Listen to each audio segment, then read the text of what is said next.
Ciao a tutti ragazzi e benvenuti su un nuovo video. Oggi volevo parlarvi delle 5 cose che non mi piacciono del Giappone. Io sono Sebastiano Serafini e se siete nuovi a questo canale iscrivetevi e lasciate un commento, un mi piace, quello che volete. Oggi volevo parlarvi delle 5 cose che non mi piacciono del Giappone. Allora, premetto dicendo che il Giappone è uno dei paesi più vivibili al mondo, secondo me. Ci vivo qui da tanti anni e lo adoro, mi piace molto, è tutto estremamente conveniente. Poi ci sono quelle 5 cose che non mi fanno impazzire e ve ne vorrei parlare. La prima cosa è il hanko, che per chi non lo sapesse, il hanko è un sistema di timbri che viene usato in Giappone al posto della firma, che all'apparenza sembra un'idea fantastica e molto più sicura rispetto alla firma, e devo dire che in parte lo è, tuttavia te lo devi sempre portare appresso, e se non te lo porti appresso non puoi firmare dei documenti importanti, quindi alla lunga se te lo dimentichi sempre come me non è comodissimo. Soprattutto comunque se siete stranieri e pensate che potete schivare questa cosa, attenzione, perché sì, è vero, spesso in banca vi dicono potete aprire un conto anche senza avere questo timbro, tuttavia se poi vi serve collegare, magari non lo so, se vi iscrivete in palestra o altre cose, il vostro conto corrente alla palestra, i dati della palestra, dovete fare la firma esattamente uguale, altrimenti vi tornerà indietro e non potete iscrivervi finché non lo riuscite a fare la stessa identica firma. Punto numero 2. La seconda cosa un po' inconveniente del Giappone è il sistema di affittare gli appartamenti. Affittare l'appartamento in Giappone è un casino. Innanzitutto vi serve un garante, qualcuno che garantisce che se non pagate pagherà per voi, e non può essere uno straniero, a meno che magari non sia residente qua permanente, ma difficilmente accettano degli stranieri da farvi da garante. Non può neanche essere un vostro parente in Italia, deve avere tot soldi sul conto corrente, deve aver pagato le tasse, un sacco di controlli gli arrivano a questa persona, e quindi vi consiglio un amico giapponese eccetera eccetera. Un'altra cosa che non mi piace comunque, sempre legata a questo degli appartamenti, è anche che quando dovete affittare gli appartamenti dovete tenere in conto che quando dovete affittare la nuova casa dovete mettere in conto che dovete pagare 1. l'affitto, 2. il deposito, quindi il primo mese l'affitto, il deposito, poi avete da pagare un regalo per il padrone di casa. Avete capito bene, dovete regalare un mese di affitto come regalo al padrone di casa. Ma perché? Ma perché? Non è che c'è una risposta certa di perché bisogna farlo, ma da sempre è proprio una tradizione in Giappone che si fa così. È anche un po' il bello del Giappone che rispetta queste tradizioni. Però io quando devo regalare dei soldi al padrone di casa senza senso mi domando sempre ma perché? Comunque questi soldi regalo, voi dite vabbè è un una tanto, mi fate il regalo. No, perché quando voi dovete rinnovare il vostro contratto spesso vi chiedono di pagare un nuovo mese d'affitto regalo, e che di solito questi contratti durano un anno o due, quindi fate attenzione. Se siete stranieri comunque potete affittare anche delle case per meno tempo con dei siti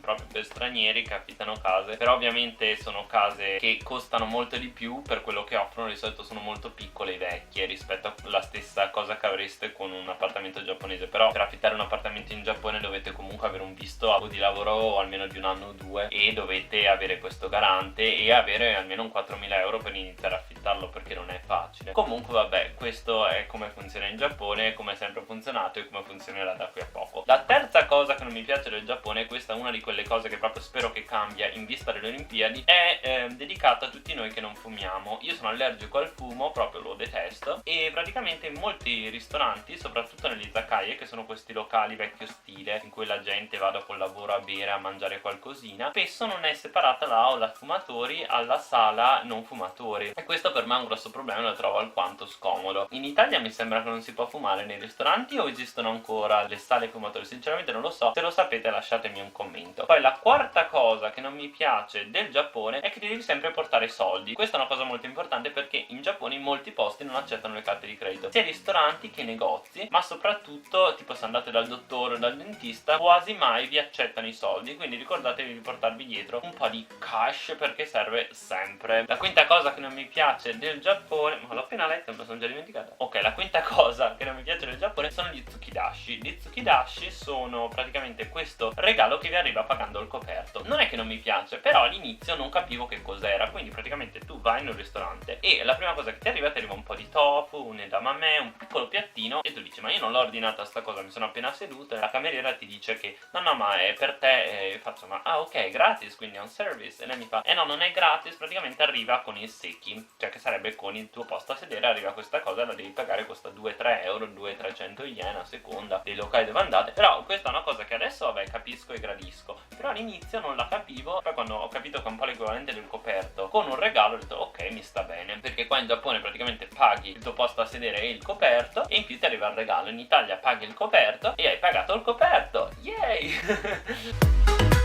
Vabbè, sembra di averne dette 5 e ne ho ancora qualcuna, magari farò una parte 2. Ditemi se questo video vi è piaciuto, se volete che continui a farne. E in ogni caso volevo ringraziarvi tutti perché vabbè, non so quando questo video verrà caricato, però adesso siamo in quasi 1975, sono felicissimo e a presto mi sa che si arriverà al traguardo di 1000. Lo so che è un piccolo traguardo per i numeri di YouTube, soprattutto degli amici che ho, però per me significa tanto, perché comunque avere un canale in italiano aperto da meno di un mese, avere tutti voi che mi seguite e mi fate questi commenti che mi rendono molto felice, sono contento, quindi volevo proprio ringraziarvi. E per ringraziarvi colgo l'occasione per farvi un piccolo regalo anch'io, che spero sia gradito. Volevo fare un Q&A, quindi un question and answer, quindi potete mandarmi delle domande e io risponderò. Quindi se avete delle domande che volete farmi di tutti i generi potete lasciare un messaggio qui sotto, io provo a prenderle tutte, vediamo, se ne arrivano 5000 insomma ci sono i limiti di YouTube, non credo ne arriveranno 5000 comunque, quindi cercherò di rispondere a tutti voi, sono molto entusiasta di questa cosa, quindi non so quando farò il video di answer, però cercherò di farlo al più breve possibile perché sono troppo curioso di vedere la vostra reazione, in più voglio fare questo regalo, quindi vabbè, quindi sarà questo 1000 special che non sarà caricato esattamente quando arriva ai 1000, però verrà caricato al più presto possibile, in cui risponderò alle vostre domande. Spero che questa maschera non vi abbia spaventato, però siccome avevo 20 minuti ho detto vabbè, devo aspettare, colgo l'occasione per fare la maschera. Adesso ne sono passati 8, quindi magari posso fare un altro video. No, meglio di no, se non vi spavento. Comunque vabbè, qua in Giappone è già Halloween, quindi non è che sono fuori stagione.